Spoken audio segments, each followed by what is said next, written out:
What's going on, everyone? Welcome to the newest episode of the Believe in Oregon podcast, brought to you by FanDuel Sportsbook. I'm Zachary, Neel. He's Jonathan Stewart. Jay Stu, what's up, man? How we doing?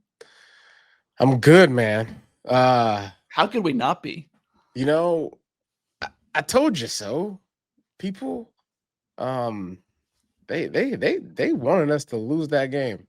A And lot I of people say did. they, all the haters in the world, right? People traveled all the way to Beaver Stadium, which is actually confusing that it's called Beaver Stadium. It should be called something else. You know, I heard the travel there was a treacherous. nightmare.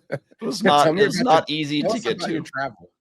Zach. Honestly, I think I had probably the easiest travel of anyone, like any reporters getting there. I heard some stories, but you know, I got a direct flight from Eugene to Harrisburg, got a hotel that night on Friday night, and then drive 2 hours from Harrisburg to the stadium in Happy Valley, wherever that is. What'd you do? What'd you listen to on your 2-hour drive?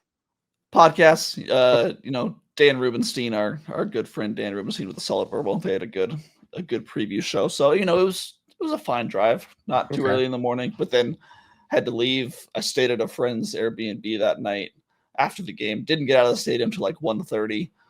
Got to the Airbnb, worked till like 3:30, slept for an hour, got up and had to drive back to the airport. So it's a long day. I slept well last night. Anyway, people didn't tune in to hear my travel stories. They want to hear about the game. Oh my God, it was so worth it. Let's talk about this game. First of all, 100,000 fans. 111,000. 111,000 fans. How did it sound when Thieneman got that interception? I wish I could tell you. I think I blacked out. I'm like, I'm happy because I was on the field. That happened. The pick happened 15 yards from me, just right in front of me. I've got video after the fact. I'm glad I had the video rolling because watching it back, it's like, oh yeah, that's what you did. What happened. It was incredible. Oh my, it went silent. You know, I mean, that's kind of the corner of the field where Oregon fans were. So like you could hear them cheering and going crazy and the players were yelling. But outside of that, they were stunned, man. Well, first of all, man, Dante Moore is him. Dante Moore. So Oregon walks into Happy Valley and leaves out with one more win. It's a beautiful thing to watch. I was obviously on my couch walking. I was on my couch walking towards the TV, walking back to the couch, walking to the kitchen, getting a snack, getting some water, maybe had a couple cocktails here and there. But I was a wreck, especially in that fourth quarter. But we walked out, man, not just with a win, but with respect, I think. Oh, absolutely. And I remember last week, talking about winning ugly, right? Knowing that this was not going to just be like a, guns blazing, throw them in the air, couple touchdowns ahead of a team, easy breezy. We're in the fourth quarter sitting back with an umbrella in our drink. It wasn't going to be that type of game. And I knew that, but I wasn't expecting it to be this much of a, soap opera. But it was insane. It was insane. It was a fun game to watch. And from the TV, it absolutely sounded deadening as far as the level of like noise. And then all of a sudden it just like sounded like you can hear just the Duck players on the field. Yeah, absolutely. It was an amazing feeling to know that happened on this occasion on a national level. I mean, I had people texting me, guys throughout the Saturday, like talking about the game, wishing me luck, talking about their betting, going on their FanDuel and betting for, Oregon to win this game and asking me for advice on if they should take the over or the under. And I'm like, man, just take the money line, dog. You know what I'm saying? Smart call. Yeah, it was, I mean, I went live after the game. I was sitting in traffic on my car ride back to the Airbnb, so I was like, I'll just record a podcast right now, just get my thoughts out there. And so that was fun. I got a lot of my thoughts out there. It's hard to put into words, like just the day as a whole. The environment is incredible.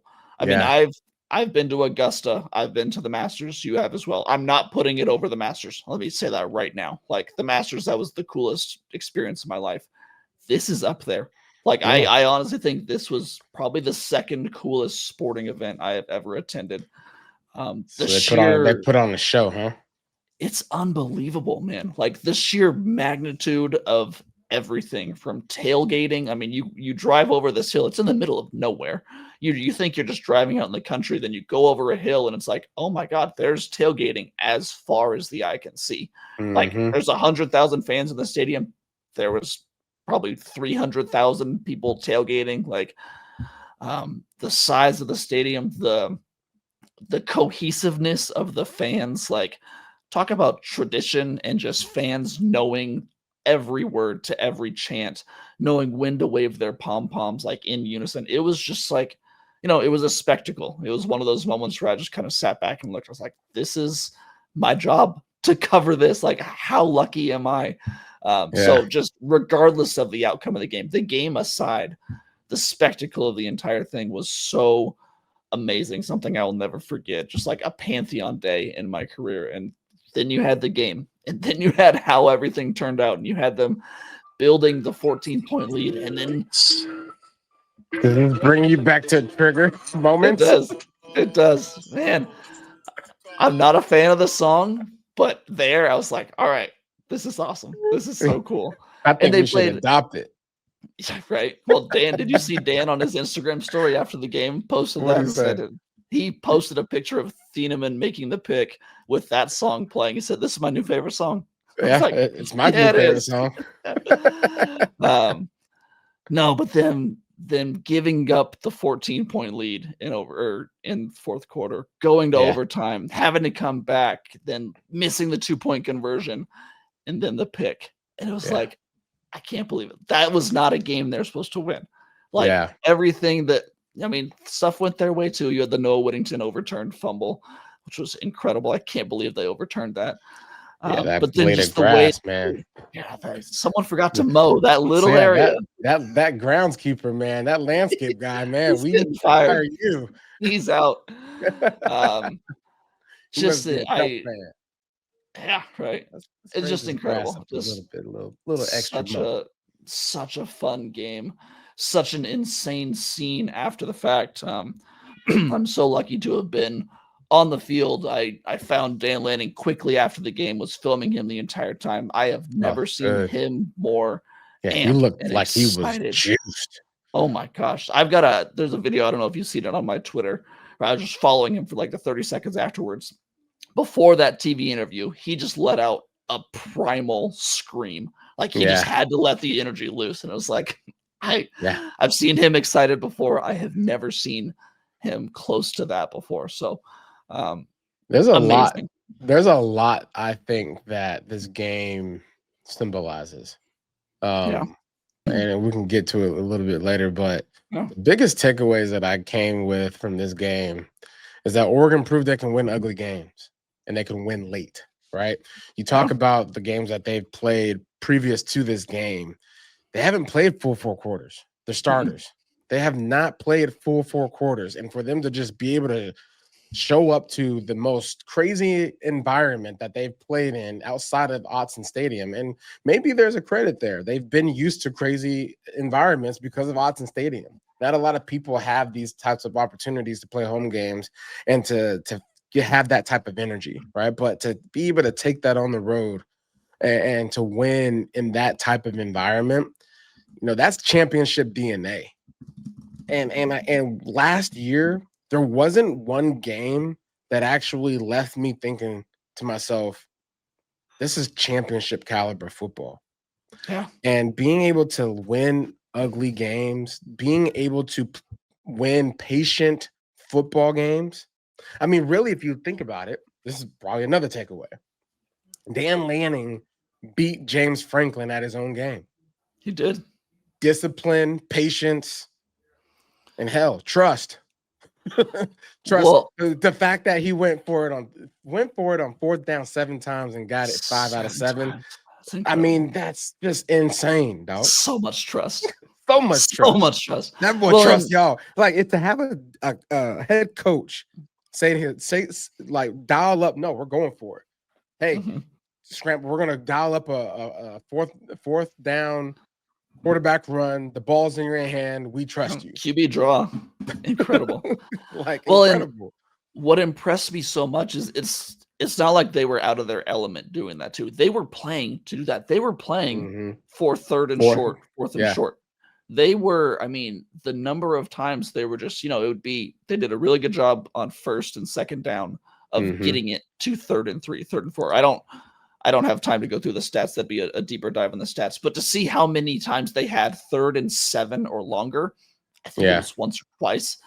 But all of their fourth down conversions or their fourth down attempts were 4th and 1, 4th and 2, 4th and 3 at the most, I think. And it's like that was part of the game plan. They stuck to it and they executed.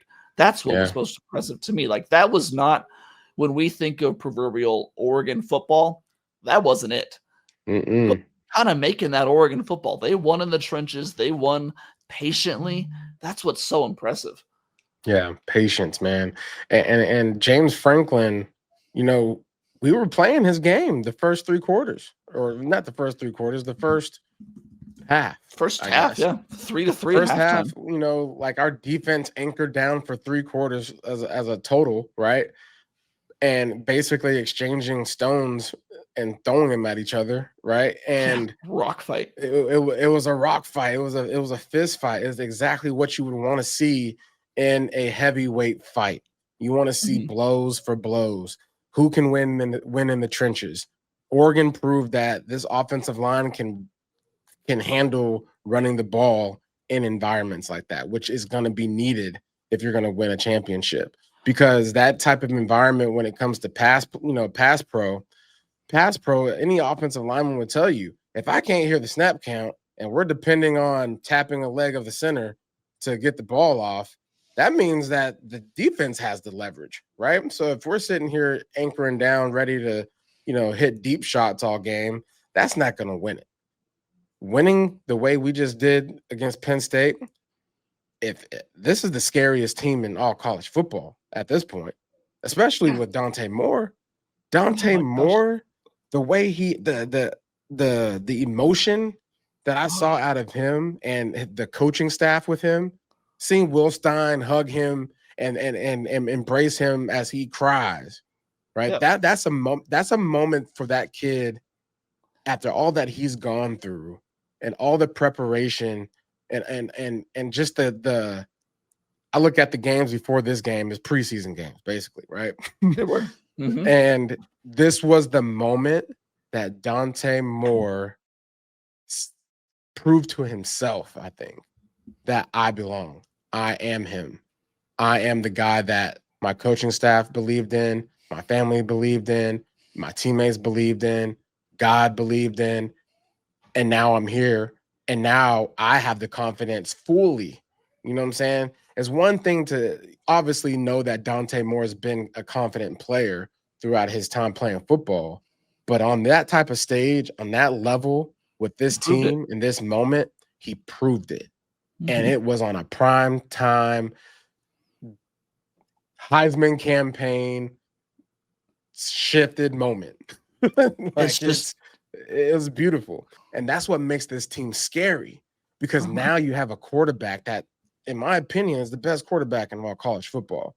I don't think you can argue that. That now believes in himself completely. Agreed. And that is the scariest thing for all college football fans. You might as well just chalk it up, because, yes, Jonathan Stewart is here to tell you that Oregon football will win a national championship. And this year we're knocking on the door. I like it. Well, this segues perfectly into my take and bake. Let's get into that segment. This is kind of a season-long take that's been baking for me, and I'm ready to pull it out of the oven. I said earlier in the year that this was a setup season. Just like TV, they kind of got the setup episodes for that finale. This was not the championship year in my mind. That was next year. It's a young team. It's a young quarterback. Let's see what they can do this year. Next year's when they're going to do it. That's gone. That's out the window for me. I've seen enough to believe right now that this team can do it. This team can win the championship this year. Dante Moore is that good. The defense is that good. The running backs, receivers, cornerbacks, safeties, linebackers, all of them. This team is that good. We had not seen it for the first 4 weeks. Not that they hadn't played well. They hadn't played anybody. Anyone could play well against those teams. All due respect. Hell, Penn State ain't played nobody either. Exactly. But seeing Oregon play this well against a team of that magnitude in a stadium that size with that crowd, like all of the things stacked against them, I just believe it. This team is that good. Beyond all, this coaching staff and this head coach is that good. I mean, Dan Lanning, if he hasn't proved now that he is one of the best coaches in the nation or the best coach in the nation, I think there's an argument for that. Like, it's just pretty clear. Give him whoever. Give him his guys. I don't care what the national media thinks about how good his guys are. If he likes them and he's ready to go into battle with them, watch out. I mean, we talked about the linebacker position. People thought this spring, I was one of them, thought they weren't good enough, thought they needed more in the transfer portal. He said, nope, these are my guys. I like them. Guess who's one of the best linebacking groups in the nation right now? The Oregon Ducks. And guess who it was? Former 3-star Jerry Mixon, who's almost one of the best graded linebackers on Pro Football Focus. It's hard to not, it's a really hard balance between getting excited, but also not like kind of getting your hopes up. Oregon fans, they've been burnt enough to not get their hopes up without regard for what could potentially happen. But after this week, man, I'm really starting to believe once again, that's the best I have ever seen this team play in that environment against a great team. They answered every single question we had. I'm in. I believe. Yeah. I think that this is the team that can do it. I'm scared. Part of me is really scared to say that. Like, I am getting my hopes up as a fan. I ain't never scared. I ain't scared. Difference between me and you. Hey, Oregon fans, if you need somebody to rock with this take, I'm the one. We going to the Natty. Natty is in the books, especially if we stay healthy. Right? You got it. Yep. So we still have a long way to go. But as long as we stay healthy, we got a bye week now. Oh, this is perfect. Like, you come off winning one of the biggest games of these kids' lives, and they get a break. They get to heal up. They get to come back with fresh legs against Indiana. Man, look, Indiana, like I said, Oregon is the scariest team in all of college football. Yeah, so I agree. I think that's very true. We get to cheer for them. How lucky are we? We don't get to cheer for them. We get paid. We get paid to talk about them. We get paid to talk about a team that actually has a chance. Yeah. Whereas that was my thought. A lot of y'all out there are just doing this because it's a hobby. For the love of the game. No, we're getting paid for this. That was my thought all weekend. I was like sitting there on the field in the fourth quarter and overtime, just looking around like, someone's giving me money to do this. This is incredible. Why don't they do this? What did I do right? What did I do right in my life to get me here? That's amazing. You didn't do nothing, man. You just blessed. Highly favored. I am blessed. Yeah. Work hard and blessed. Do you have a take and bake, or should we get into our standouts from this game? Look, my only take and bake is I don't really have a take and bake. It is what it is. Dante Moore is him. He doesn't just manage games like some of these other quarterbacks in the college football realm. He's a difference maker. He creates wins. He created wins. He created the win this past weekend on offense.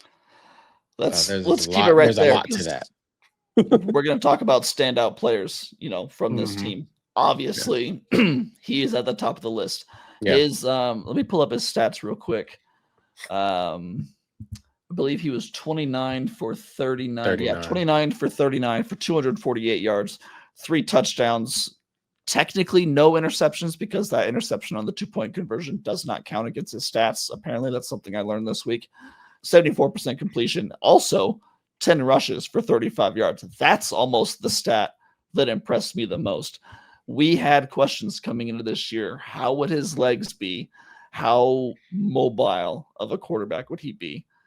He was fantastic. And like I don't know how many first downs he picked up with his legs or times that he got them into 3rd and 1, 4th and 1 with little scrambles, QB draws. Man, one thing I love to see was how dirty his uniform was after the game. Oh yeah, I love that they're playing on grass. I think all college football should be played on grass, but there were grass. His uniform was green because he was getting after it and getting down on the ground. I freaking love it, man. I love this kid so much. Yeah, he showed a lot of grit, and I think as his quarterback stock went up after this game because of that. Yeah. When you talk about being, I think honestly, if you look at this game, the difference maker here was his legs. Yeah. You know, I think last year we talked about Dylan Gabriel at some point in the season last year where his legs was the difference maker in certain games. And for Oregon to have him be able to, you know, for Will Stein to dial up quarterback specific runs in a game this magnitude speaks volumes, because that's now in the bag, right? It's something that we didn't really anticipate, but it's there when we need it. I don't want to do it all the time. We want to make sure we keep them fresh, okay? But in games where it needs to be won in ugly manner, because you know that your opponent's going to try to play the patient, trusting type football game, you got to bring that type of game with it, right? And match the energy.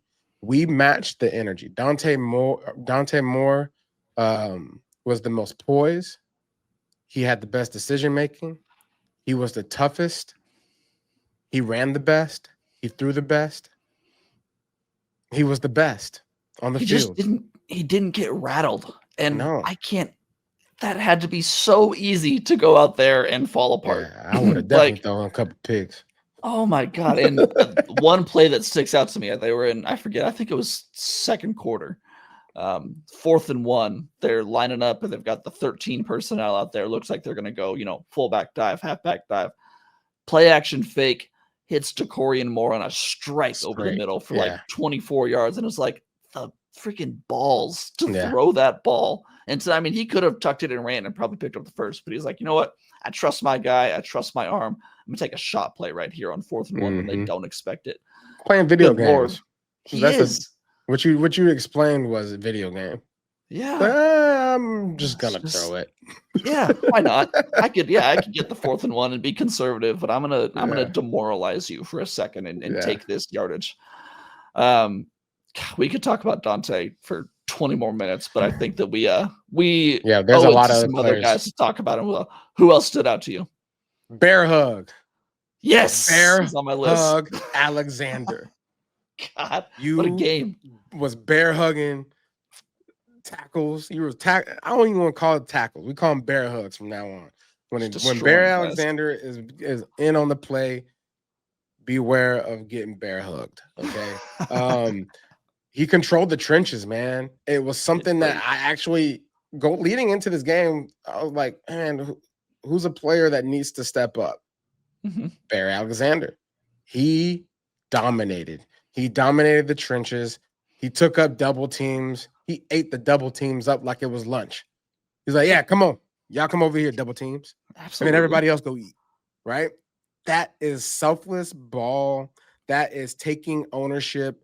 That is understanding the game plan, trusting the game plan, but also trusting your teammates.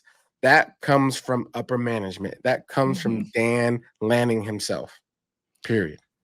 Just another example, we have a million of them now, of some highly rated recruit not panning out elsewhere, coming to Oregon and figuring it out. I mean, USC fans hated to see that because they're saying, They was talking all kind of trash about Bear Alexander. You can't develop him. He's washed. He's not doing anything. All right, come to Oregon. They need to get a new coaching staff. They over there losing to Illinois.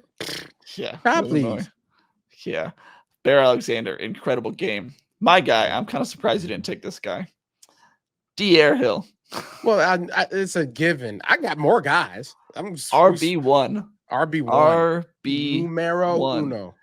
Give him more rushes. Yes. I watched the film back yesterday on the flight home. Just when he has the ball in his hand, it's just different.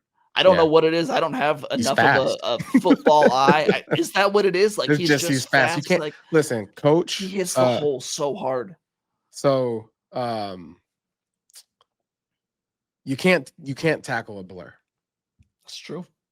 He's so fast, you can't tackle him. And the momentum and the torque that he has makes it even more impossible, right? The tunnel screen is something that I want to talk about. Please. You line a running back up out there at wide for a tunnel screen in the red zone. Will Stein, again, it goes back to this trust thing. Yeah. They have a whole system, a whole like machine, a whole organization like ordeal that I don't think a lot of colleges will ever have. Because you take a rookie and say, hey, we're going to throw a tunnel screen to you. You're going to catch it and you're going to score. That seems like a very fundamental play to a veteran, to a guy that's been there for 3 years, to a receiver that does this every day, right? But to put your running back out there and say, okay, we're going to catch him slipping on this one in a hostile environment, right? Mm-hmm. Will Stein's crazy. He's out of his mind. Well, also the time of the game that they did that too, because guess what happened just before that? Noah Whittington fumbled and it got overturned. Yeah, like, a lot of people will go very safe after that, right? Let's just run the ball. Dive. Yep. Yeah, let's just run the ball and just get back into rhythm, guys. Nope. Let's go attack because they're sleeping right now. On a similar note, I kind of felt that same way in overtime when they went the shovel pass screen to Jamari Johnson for the touchdown. Yeah. I'm not going to lie. I didn't love that play call just because it scared the crap out of me. Hindsight, it was a little funky how it developed. But ballers ball. Okay, again, and that's all we know. The guts to call that play in that moment. It's like, okay, this is why two I'm other guys. At home. No, two other guys. Go for it. Tuioti. Mateo. Yes. And the reason why I want to bring these two guys up is because these are guys that have been developed underneath Dan Lanning and company. Mm-hmm. You want to talk about, you kind of hit on it earlier. You want to talk about a program that knows what they're doing. I mean, a lot of NFL teams might want to pay close attention to what Oregon's doing. Mm-hmm. You go into free agency, aka the portal. And you get guys when you are a fresh coaching staff. Mm-hmm. Dan Lanning was a fresh start here in Oregon as a head coach, and he was heavy in that portal because he had to get guys to jumpstart the program. Okay. And then once you jumpstart the program with some guys such as Bo Nix, Dylan Gabriel, the list goes on, then you market this team, this program as, hey, high schoolers, don't you want to come to a school and win? Don't you want to come to a school and have this NIL success and get your opportunity to go play pro? Well, here it is. Trust the process, right? Mm-hmm. When you have good leadership, you can be trusted. Dan Lanning is a good leader, and he can be trusted. He puts what he says into practice, right? Yeah. Mm-hmm. And he doesn't go back on his word. You hear his press conferences, you hear what he says after games, you hear the pregame speeches, you hear his reaction to after games, the emotion, the energy. That's a guy you want to play for. That's a guy you want to die for. Absolutely. Right? Blood, sweat, and tears for. And again, this is the scariest football team in all college football, probably of all football, period, NFL included.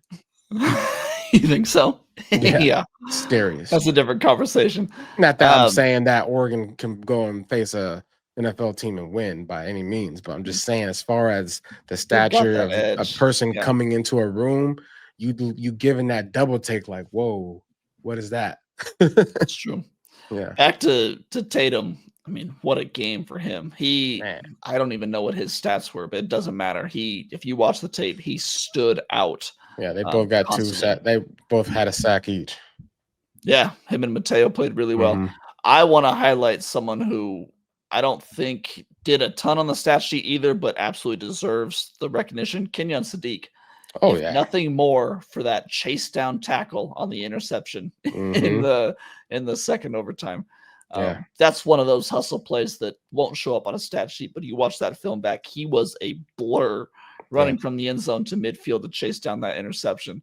Reminded me of solid game, but reminded me of DK Metcalf when he chased down that boy. Who was that? I think it was Budda Baker that he chased down. Budda Baker, yeah. It's that hustle was incredible. Also want to highlight obviously Dylan Thiemann for the interception. The entire secondary I think was so good. I believe the young corners are amazing. That's a true freshman and a redshirt freshman, and they didn't give up a catch. Man, like they didn't give up a catch. Not Nan one. Not Nan one. All right, listen. For the listeners, Nan. N-A-N. Substituted for none. Not Nan, none. Okay? Not another. That's what is going on with the Oregon defense. And that, if you think about it, if you're a quarterback, you're like, man, ain't nobody open. Like, is it his fault? Nope. It's not. God, their secondary is so good and they're so young. Yeah. That's what's just so incredible. Like, these guys are going to be here for 2 more years and they're going to be probably first round draft picks. Like, they're so good. The D-boys. Are the D-boys back? The new D-boys. Ooh, that's a question that we're going to have to revisit in a few weeks to maybe down the line because they're looking really good. Yeah. Another shout out, just small one. Gary Bryant had some really, really impressive catches. Obviously, the touchdown in the second overtime, but a couple of catches where Dante kind of threw the ball into trouble a little bit, like could have been picks or just bad incompletions, and Gary Bryant went out on the line and grabbed them. So got to go make a play. Really so, hey, the quarterback can only throw the ball. Yeah, you have to make a play sometimes. Absolutely. I have on here on my notes on the flip side, is there anyone you want to see more from going forward? I honestly don't have much of an answer. Like I'm pretty satisfied with what we saw. Do you have anyone? I mean, I would say, Noah Whittington in that situation. Yeah. Ball security. Back from injury. Yeah, and I just think that it's situational ball, right? He was down. He knew he was down. He didn't know he was down. But it happens. All I'm going to say is, as a former running back, I know it happens, and it happens especially when you're trying to make a play, right? You leave the ball exposed a little bit, too much when you're in those situations, and ball comes out. But I think that's not something that I'm going to worry about because that's Noah Whittington, and he knows, and he's probably thinking about it. He's probably been thinking about it since the game, because those are a turn of events that could easily shift a football game. If it wasn't for that call coming back, who knows what this game would actually be? If you actually think about it, then that might be the shift of the game. That probably, because if I'm a player and that happens, I'm like, oh shoot, we got away with one. Let's tighten up. Let's tighten up, fellas. We got to get this thing going. And sure enough, the play after that, they scored. I wrote about this after the game. That has the potential. I mean, that moment is going to stick in my mind. And depending on where this season goes, and that's one of the moments why I believe what I believe now, that this team can do it. Because in football, it's a game of inches. You know that ball has to bounce your way sometimes. Yeah.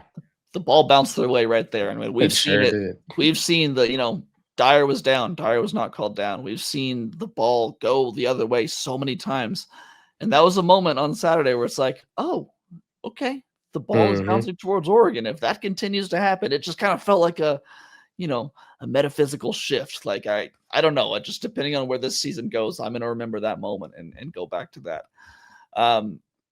Real quick, we're going to get into our midseason check-in soon and just kind of, during the bye week, just look at, where this team is now based on or compared to where we thought they were going to be at this point. But before we do that, I want to open it up to just the Big Ten as a whole real quick. I didn't have a chance to watch many games this weekend, just traveling and being at the game. But who impressed you the most? Who do you think needs to show a little bit more in the conference as a whole? Man, Indiana, I hate to say it, but they keep sticking around. Yeah. It was interesting to see USC get knocked off by Illinois. Not surprised. I was surprised by that, especially after Illinois. Maybe Illinois just had a bad game. I don't know, against Indiana last week, but it's wild, yeah. But I will say Ohio State, their offense is not that good. Mm-mm. Their defense is good enough to keep them in certain games. Mm-hmm. I can't wait for them to play Penn State. That'll be an interesting game. That'll be a very interesting game. I would say Wisconsin is bad. Yeah, they're bad. Michigan, they don't play anyone, and they look physical when they don't play anyone. But that's about it. I have nothing else going on in my brain as far as registering the importance of any other team besides Oregon. I'm going to keep it on Oregon's game. I'm going to talk about Penn State because if you're Penn State, man, that was brutal. Yeah. That was so brutal. That was going into this game, every single person you want to talk to that that has any amount of respect or importance to them said that this was a game that Penn State had to win. You're coming off a bye. You have almost everyone back from last year's team. You're favored. It's a whiteout. It's a night environment. It's everything you want to prove that you are the team that can go do it. They just couldn't get the job done. And it's not even falling behind 14 in the third quarter or in the fourth quarter. That's bad enough. But then making the comeback and tying it and getting into the second overtime and then losing, that it hurts that much more. James Franklin now 4-21 against top 10 teams in his career. Bad. That's just he 4-21? 4-21 against top 10 teams. Good Lord of mercy. I don't often feel bad for other teams when Oregon beats them, but I felt bad for the fan base, the Penn State fans, because you were there and they were really nice to you. Brutal. They were nice. That was great. It was a great trip. They were very welcoming. But even so, that's tough to come back from, man, when you thought that this was the year, and it still could be. We saw Ohio State go last year and get over some losses, but man, Ohio State looked way better against us when we beat them than Penn State looked. They looked better last year. Penn State looked way better last year. Yeah, I think what it is, maybe Penn State just got stagnant. They had a lot of returners. And they just depend on the returners. It's like, but maybe that's not the recipe. Maybe the recipe is you got to have that turnover because each year there's got to be another guy better than the guy that's on your roster. Yeah, I think the thing with Penn State is their quarterback's not good enough. Plain and simple. I think that's what it is. I think they've got solid skill position players, great running backs, very good defense. I've said it before on this podcast. I'll say it again. I don't think Drew Aller is that guy. I think he can be a solid quarterback. I don't think he's going to be the reason you win games. Saw it again this year. Last year in the Big Ten Championship, guess how that game ended? A Drew Aller interception. Guess how this game ended? A Drew Aller interception. Like, I just don't think he is that guy that Dante Moore is. I think that's what it is. So, Penn State fans, keep your head up. That was brutal. I sympathize with you. That was tough. Yeah. Zach sympathize with you. I don't. All right. You don't. That's fine. All right. Let's Let's get into our midseason check-in. We are not quite midway through the year. We've got 5 games down in a 12-game regular season, probably 13-game regular season now for Oregon. But with a bye week, it just felt like a great time to kind of check in and see if we could figure out where this team is compared to where we thought they would be coming into the year. I'm curious, which position group has impressed you the most so far this year? Secondary. Okay. Period. Because they completely revamped the whole entire secondary. Right. and 0 returning starters. And you were able to have guys already on your team that could potentially be better than the secondary last year.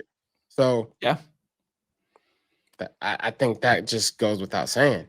You protect the ball in the air, and you go find it. It's yours. Thieves Ave. I think secondary is the most impressive position group so far. Yeah, I think that's a pretty solid answer. I would go with that too.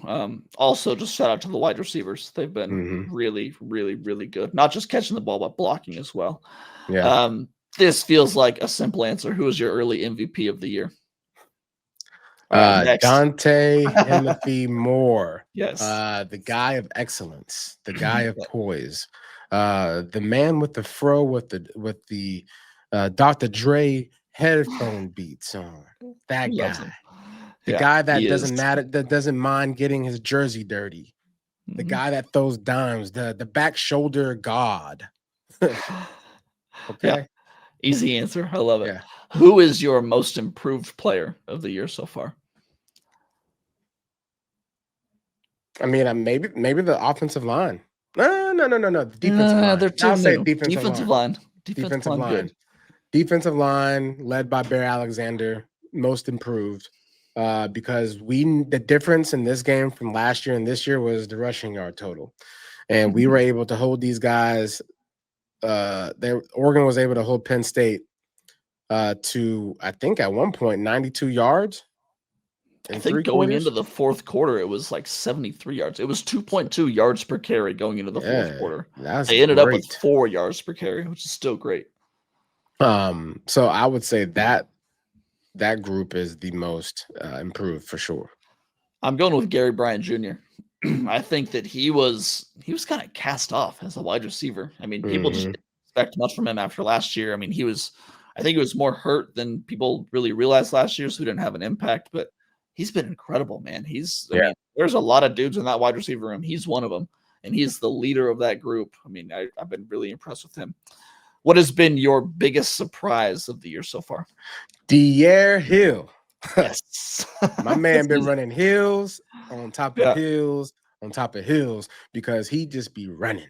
And he provides a different type of spark, a different type of energy to that backfield. And he's RB1. And I mean, obviously, in my opinion, we don't get paid the big bucks to decide what they're going to do in the depth chart and all that.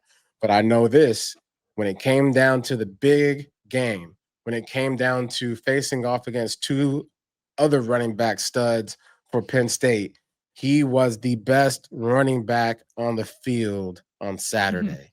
And I don't expect him to not be the best running back in any of the rest of the games this year. Yeah, he needs more touches. He really does. Yeah. My biggest surprise, kind of along the same lines, just the fact that the youth on this team is so good and that they're standing up. Like, that's an overarching answer, but this team's so young. And Jordan Davidson. So well. Yeah. That's a surprise. The surprise is that they lined him up at fullback, Zach, and he was out there tatting guys. He was out there blocking his behind off. And touchdowns. You could really legitimately say that Hill and Davison are your 2 best running backs, and they're both true freshmen. Insane. All right. How has your preseason prediction changed from then until now, if at all? I think for you, it probably hasn't. It hasn't. Okay. Championship squad, baby. Yeah. Going in the ship. Mine has. I touched on it earlier in my take it back. Mine's increased. I mean, I'm in. I think this team can do it. I didn't think that was the case earlier, but I'm in. I'm all in. Zach, usually, the train of being in leaves the station in the beginning of the season. Am I late? But lucky for you, I bought an extra ticket. Oh, thank you so much. And so I knew you would need it, man. I'm I gonna knew you pop would down need right next to you. We're going for a ride. All right. We got 2 more things today. I want to just again take this bye week as an opportunity to look at the college football landscape as a whole. We got to get out of here soon, so we'll try and keep this relatively quick. Who do you think in the nation can legitimately win the championship this year? There's a lot. 12-team playoff. A lot of people have a shot, but how many teams do you think actually have a chance to win the whole thing? Let's go back and forth and just kind of see if we can weed out some of the pretenders from the contenders. Okay, Ohio State, you can't ignore their Mhm. defense. You can't ignore who they are, and they're the, they're looking to repeat. They Yeah, won the national championship last year, they're so obviously it'd be good. disrespectful to not consider them. So I think you got to absolutely make sure you consider them. Okay. I'm going to take Alabama. I think Okay. they've looked really good, man. They lost that game early on in the season, but Yeah. throw that one out and look at what they've done since. Okay. Good team. I think Alabama can be there. What do you think about Texas? I had them on my list of pretenders. I think they've got the talent. I can't see it with Arch, which is an insane thing to say. I want to see them against Oklahoma next week, but I want to see them against Florida this week. Yeah. I don't know, man. I am willing to change this stance once we see more. But right now, no, they don't look like a championship caliber team. Yeah. I'm hesitant about Georgia. Yeah, I They had them can't. on my list of yes, but I agree with you. They're on the edge. Yeah, I think they're just running out of smoke. Okay, let me ask you this one.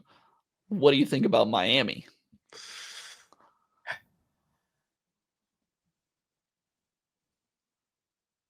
ACC, they don't really play nobody. I mean, So they'll get to the playoff for sure. they'll But get there if they're healthy. I don't think they're pretenders. I wouldn't say they're pretenders. Yeah, I have them on my list of contenders. I think that offense is good. I think that defense is actually really good. I think I think they Tennessee. could do it. I think Tennessee. What do you think about Tennessee? I had them on my list of no. No. I don't know. They're close though. I wouldn't be surprised if they moved up into that list of yes, but I mean, right now I don't know. the Aguilar guy, He's good. he's good, and Yeah, I mean they've got an they run explosive offense. they have a good balance in how they run Mhm. their offense. More importantly, But just but giving they up do that lead at home against Georgia, that just Georgia. sticks Yeah, with me. they give up a lot of points. He should have won that game, man. Yeah. They needed to win that game. My list of contenders is Georgia, Alabama, Ohio State, Miami, Oregon, and Oklahoma, as long as John Mateer is healthy. Yeah, Oklahoma. And that's in no specific order. My list of pretenders is Ole Miss, Texas A&M, Indiana, Penn State, Texas, Texas Tech, and LSU. I don't think those guys can win the Yeah, championship. LSU's out. No. And Yeah, Ole Miss, they got a big win over LSU this week. I still don't think they can do it. I just don't think Oklahoma can run the ball. Yeah, but they've got a really good defense, and I think John Mateer is a very good quarterback when healthy. But what comes with good defense? Yeah, needing to They're run the ball. basically Penn State. That's true. That's true. Yeah. I don't know. I'm interested to revisit this later in the year, probably in a month or so. We'll see how these lists kind of weed it down. Yeah.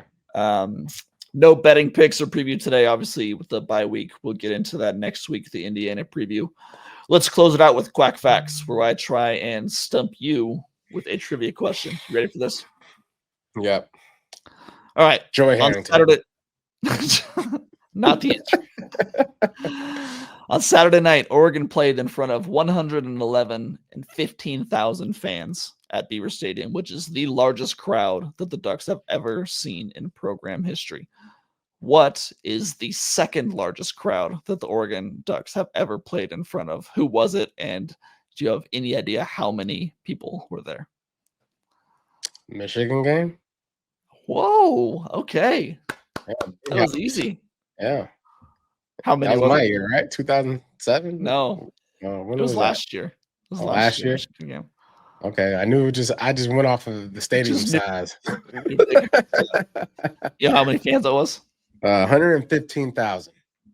No, because this is the second largest, and Oh, it second. has to be less than 107,000. 111,000. No, 107,000. 110,576. Jeez, that's a lot of people. That was pretty. I mean, Lanning said that after the game. It's like, you know what? We've played in two of the biggest crowds we've ever seen over the past 2 years. Won both those games. It's like, Yeah, okay, no problem. you're right. Can't argue. More people to create believers out of. Yeah, more people to impress. Absolutely. More people to impress. Make sure you wear your best. Absolutely. Yeah, we All had right, the best uniforms out there too. We were the best. We had the best coaching staff, the best players, the best alumni and Phil Knight, the best jerseys, the best play caller. What do you think best of the defensive glow in the line. dark I uniform? thought it was cool. I thought it was unique. It was cool. Yeah, it wasn't like flashy. No. I think it was perfect for the game. It was, hey, we're going in there like mummies. I love the idea. There was not a time in the game where you saw the glow in the dark, unfortunately. Like, if they didn't tell us before the game that they were glow in the dark, it's like, oh, they're wearing white. Okay. Mm-hmm. But it was a good look. And they're now, I think, 6-0 in that, black helmet, white top, black bottom jersey combination. So nice. Keep rolling it out in big games. All right, dog. All right, let's wrap it up there. We are thankfully on a bye this week. We kind of get a chance to decompress a little bit after that wild weekend. We will be back on next week to preview another great matchup against number 8 Indiana. Could be a potential college game day location in Eugene. We'll see about that. Should be a lot of fun though. Stu, you got anything to add before we get out of here? Rest up, Oregon fans, because that's what we're doing with the Oregon team this week. And heal up, get faster, get smarter, and watch the rest of the football or college football just not be as good as us. And just come hop on the train with us. I think Stu might have bought a whole train car. I actually have a package of like 6 tickets. That's it. Okay. All right. So we'll reach out if you want to join us on this train, and we're getting our hopes up. It's a little bit scary, but it'll be fun. Yeah. Roller coaster. All right. You can check out my work at ducksfire.usatoday.com. Follow me at Zachary C. Neel on Twitter. Also check out my new Ducks Rising podcast. We've got film reviews with our good friend Jeff Schwartz. Follow Stu on Twitter at Jonathan StewR1. Make sure to check out the Ducks of the Feather podcast with him and Kenyon Barner. For myself, Zach Neel, my co-host Jonathan Stewart. We'll talk to you guys next week. Until then, take it easy.